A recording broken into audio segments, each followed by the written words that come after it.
The fork was already in the air when she said it. "Let's hear it for the help." My daughter-in-law lifted her glass toward the woman who'd cooked for 11 hours, and the table laughed before it understood what it was laughing at. My wife went still. I didn't. And in the 3 seconds that followed, I decided something I would spend the next year deciding whether I regretted. I want to be honest with you before I go further. I've replayed that night more times than I can count, and I still don't know if I'm the hero of it. Stay with me anyway. You'll want to weigh in by the end. Let me back up. My name's Walter. I'm 66, retired, and for 31 years I made my living knowing the right people in this city. My wife is Rosa. And here's the thing you need to understand first, because everything turns on it. Daniel and Maya are my children from my first marriage. Rosa is their stepmother. She walked into their lives when Daniel was 16, old enough to slam the door, young enough to still need a mother behind it. For 14 years she knocked on that door with nothing but patience, and never once demanded it open. That's what makes the word help land the way it did. Rosa spent 14 years earning a place at that table, and Brooke took it away in one sentence, for a laugh. We were at Daniel's house in Hyde Park. His wife is Brooke. For 6 years I'd watched Brooke treat Rosa like furniture that occasionally got in the way. It was never one big thing. That's the trick of it. It was the laminated card she once handed Rosa, an actual laminated card listing how she preferred her food prepared, because, and I'm quoting, "I know this isn't really your background." It was the 40 texts about how to watch her dog. It was the way she said Rosa's name slowly, like Rosa might not catch it. And under all of it, the quiet message Brooke never quite said out loud. "You're not really one of us." Each one was small enough to deny. Each one taught Rosa to make herself smaller. I told myself Brooke was young. I told myself she'd grow. Then she raised that glass. The room was warm and gold. Daniel laughed, first my own son, the boy Rosa had packed lunches for, sat up with through fevers, driven to practice when I was traveling, and that's the part I carried home like a stone in my coat. My daughter Maya shifted in her seat and looked at her plate. Rosa's brother, Hector, set his fork down hard enough that the plate rang, and Rosa folded her hands in her lap and looked at nothing. I reached over and took her hand. It was cold. "That was unkind, Brooke," I said, quiet, almost gentle. She rolled her eyes like I'd missed an obvious joke. "Oh my God, Walter, she knows I'm kidding. She's been running around all night like a caterer. I'm just saying thank you." She sat back, perfectly relaxed. That relaxation is what undid me. A nervous person can be forgiven. She wasn't nervous. She was comfortable. I put my napkin on the table. "Rosa, get your coat. We're going home." "Don't be dramatic, Dad," Daniel said. And there it was, that tone, the one that made me the problem. I didn't argue. I just stood. Behind us, as we reached the door, Brooke's voice climbed after me. "You're leaving over a joke?" I didn't turn around. Some questions answer themselves. Here's what I want to say to you. If you've ever sat at a table where the laughter was about someone you love, and you felt your whole body go hot and useless, you know exactly the silence I drove home in. It snowed lightly the whole way. The radio off. Rosa breathing in that careful way people breathe when they're deciding not to cry. When we pulled into the drive, she finally spoke. She'll never see me as their mother. 14 years and I'm still the help. You're not the help. You raised those kids. To Brooke, she said, "It's the same thing." Then she went inside and straight to bed. I sat in the dark a long time. And I'll tell you what I felt, because I think you've felt it too. Not rage. Rage is loud and burns clean. This was colder. This was the feeling of a man who spent his whole life able to fix things, sitting in his own house, unable to fix the one thing that mattered. So I picked up my phone. "Now I need you to understand who Brooke was, professionally, because it matters." Brooke was a development director at a children's literacy organization downtown. Sharp, genuinely good at the work. 3 months earlier, she'd been put forward for something bigger, a seat on the board of a statewide coalition. Regional visibility, the kind of thing that makes a career. Daniel had told me about it on the phone, proud, like it was his own. And what Daniel didn't know, what Brooke didn't know, was that I'd spent 3 decades placing people in exactly those rooms. I'd recommended 2 of that coalition's board members. I'd consulted on their leadership search 9 years back. I wasn't on a payroll, but when those people needed someone vetted, they called me, and I always picked up. I didn't call anyone that night. I want to be clear about that. I sent a Christmas message I send dozens every year to a woman named Priya, who runs the coalition's nominating process now. Merry Christmas. Hope the year was kind. Let's catch up after the holidays. 40 of those went out. I told myself that's all it was. I almost believe it. The next morning Rosa made coffee and stared out the window. I'm sorry, she said. For what? For making you leave. You didn't make me do anything. Brooke did. She shook her head. Daniel's going to be furious. Maya thinks I'm fragile. And Brooke, she stopped. She'll never let it go. Good, I said. Neither will I. Walter, please don't do anything. It isn't worth it. But I was already somewhere else. At 11, Priya called me.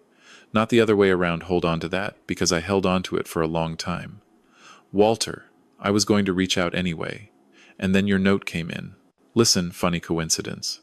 A name crossed my desk this week. Brooke Avery. That's your daughter-in-law, isn't it? My stomach tightened. It is. She's up for the coalition seat. I'm on the committee. A pause. I could hear her stepping across ice. There's some history I think you should know. She worked with Delia Vance a few years ago on a joint campaign. It ended badly. Delia's been vocal about not working with her again. Delia Vance.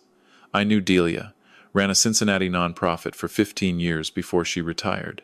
Principled to the point of inconvenience. If Delia had a problem with you, the problem was usually real. What happened? I asked.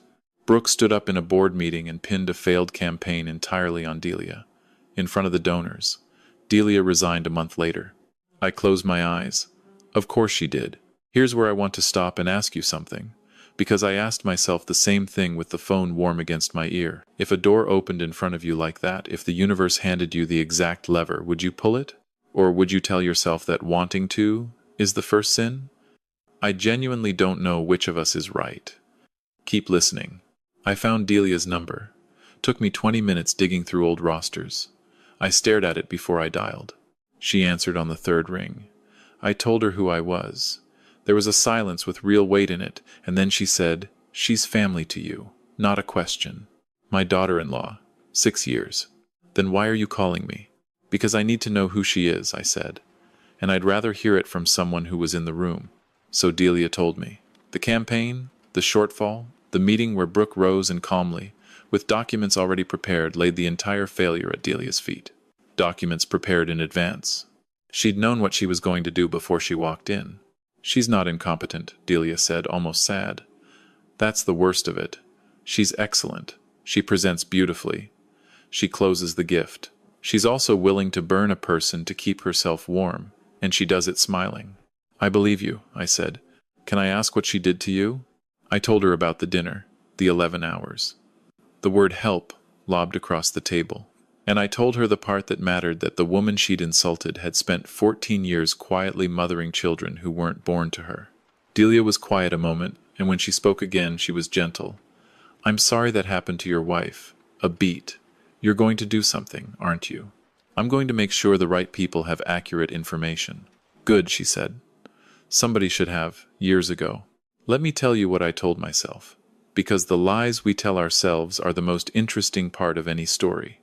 I told myself, I'm not destroying her. I'm removing a disguise. The information is true.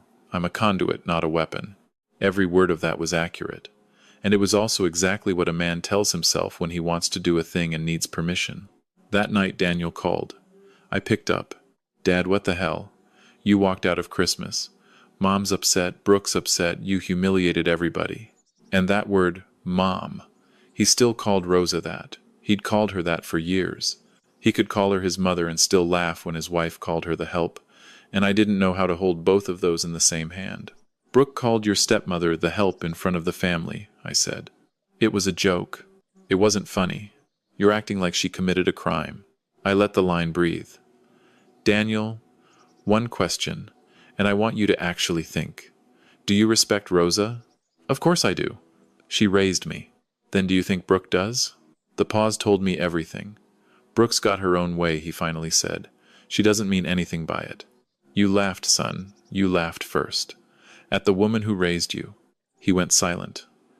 I'm not apologizing for my wife. I'm not asking you to. I'm asking you to think about what kind of person you're defending. And I hung up, because the last sentence only lands if you don't stay to weaken it. Over the next 2 days, I did the careful, unglamorous work. I called Priya back and walked her through it. Delia's account, the prepared documents, the resignation. I didn't editorialize. I laid the facts on the table and let them be facts. "This is solid," Priya said. "The full committee will have it before the vote." I'm not trying to end her career. I know. But people deserve to know who they're working with. Rosa walked in while I was on the screen. "What are you doing?" "Emails." She looked at me a long beat. She didn't believe me. She didn't push. She went back to the kitchen, and soon I heard the knife on the board, steady and rhythmic, the sound of a woman doing the one thing in her life that had never betrayed her. 3 days after Christmas, my phone buzzed. A text from Maya. "Dad, did you do something? Brooke didn't get the board seat. She's falling apart." I didn't answer. 20 minutes later, Daniel called. I let it go. He left a voicemail, his voice shaking. "I don't know what you did, but I know you did something. 2 years she worked for this. Suddenly there are concerns about her professional conduct. That's you. That's your network." I played it for Rosa. The color left her face. "Walter, what did you do?" I told the truth. That's all. So I told her everything. Delia, Priya, the board meeting, the pattern. And Rosa sat down very slowly, and what she said next is the thing I'll carry to the end of my life. I'd already forgiven her. I stared at her. The morning after Christmas, I decided I wasn't going to carry it anymore. I've spent 14 years deciding not to carry things, Walter. I'm good at it. She wrapped both hands around her mug. "And you made a decision about my life. About my dignity, without asking me. I made a decision about protecting you. I didn't ask to be protected." Her voice didn't rise. "That was the worst of it. I needed you to ask me what I wanted." And she stood and walked out, and I sat alone feeling like a man who'd won a game nobody had agreed to play. Here's the lesson I didn't want. You can be right and wrong in the same breath. You can defend someone in a way that erases them. I'd treated Rosa's wound as mine to avenge, and in doing it I took from her the one thing the dinner hadn't, the choice of how her own story ended. If you've ever loved someone so much you decided things for them, turn that over tonight. There's a hairline crack between protecting a person and overruling them, and most of us don't see it until we're on the wrong side. An hour later, Brooke was at our door. She didn't knock. She rang 6 times, then pounded with her fist. I opened it. Her makeup was ruined. "You destroyed me." I gave an honest reference when I was asked. "You lied about me because you can't stand that I don't bow to your wife." And then Rosa appeared behind me. She didn't tell Brooke to leave. She just stood there, arms at her sides, looking at her with something I'd never seen, not anger, not hurt. Something quieter and more final. "I made that tiramisu for you," Rosa said softly. "I made it for all of you, the way I've made everything for this family for 14 years. I spent the whole day on it because I wanted the night to be good." A pause. "I hope someday you understand what it cost me to keep trying to be let in." And for 1 second, something crossed Brooke's face. Surprise at being spoken to directly, or shame. I'll never know. It closed over like water. "Do you have any idea what you've done?" she said to me. That seat was everything. It wasn't a joke, Brooke, and it wasn't just Christmas. You've treated her like she was beneath you since the day you walked in, like 14 years of raising my kids meant nothing because she didn't give birth to them. I'm done watching. You're a controlling old man who can't stand that your son has a life that isn't about you. And you're a bully, I said. You hit people who can't hit back. The difference is, the people in your world listen to me, and now they know who you are. Her face crumpled. She looked at Rosa one more time, a look I still can't read, somewhere between fury and an apology she'd never learned how to make. Then she walked to her car, sat in it for a full minute, and drove off into the gray. I want to slow down here, because this is the part everyone gets wrong about stories like this. They think it ends with the car driving away. It never does. That night Daniel texted, "Don't contact me. Don't contact Brooke. We're done." Rosa read it over my shoulder and handed the phone back without a word. The boy she raised, closing the door she'd spent 14 years coaxing open. The months after were not a victory lap. In February, Priya mentioned Brooke had withdrawn from another position. Delia had ended up on the hiring committee by coincidence, and made sure the story was known.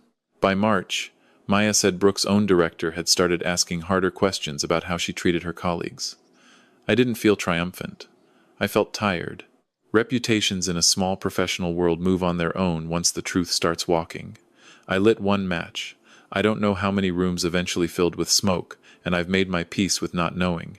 There was a legal threat in the summer, a letter accusing me of interference and defamation, demanding a retraction. Rosa's hands shook when she read it. A lawyer I trust read it in 10 minutes and called it what it was: a scare, not a case.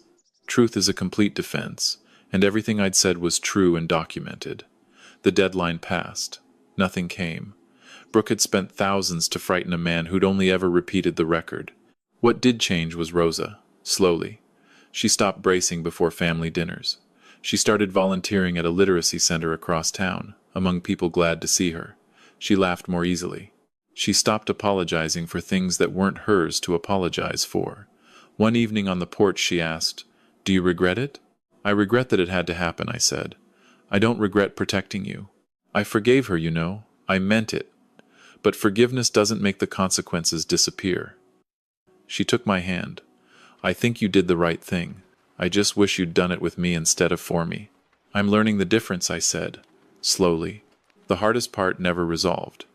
Daniel moved away in the fall and didn't call to say goodbye. There's an ache there that doesn't heal so much as get familiar. Some nights I run the math: was the cost too high? Was there another road? Then I remember Rosa's cold hand at that table, and 14 years of her knocking on a door that finally slammed anyway, and I know I'd do it again. I'd just do it beside her next time, not in front of her. And then, in November, a small thing. A package on the porch, addressed to Rosa, no return address. Inside, a card with a single line in handwriting I almost recognized. "Thank you for the tiramisu recipe. It was the best part of Christmas." Rosa looked at it a long time.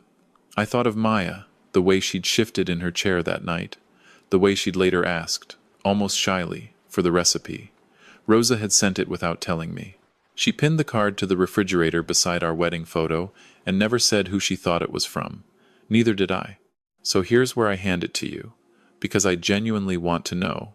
If you think I did right, if you'd have pulled that lever too, comment 1. If you think Rosa was right, that I had no business making her fight for her, comment 2. And if you think the truth is messier than either, that I was right and wrong at the same time, comment 3. That's where I land most days, but I've been wrong before. Tell me where you're listening from, and what time it is there right now. I like picturing the rooms this story travels into. And if you've ever sat silent at a table while people laughed at someone you love, tell me what you did. Tell me what you wish you'd done. If this story stayed with you, subscribe and stay a while. I tell true feeling stories about the moments families break and the choices that break them, and I'd be glad to have you here for the next one. This is a fictional story, inspired by real emotional experiences, fully rewritten and reimagined in Cincinnati to create original content. Any resemblance to real people or events is coincidental.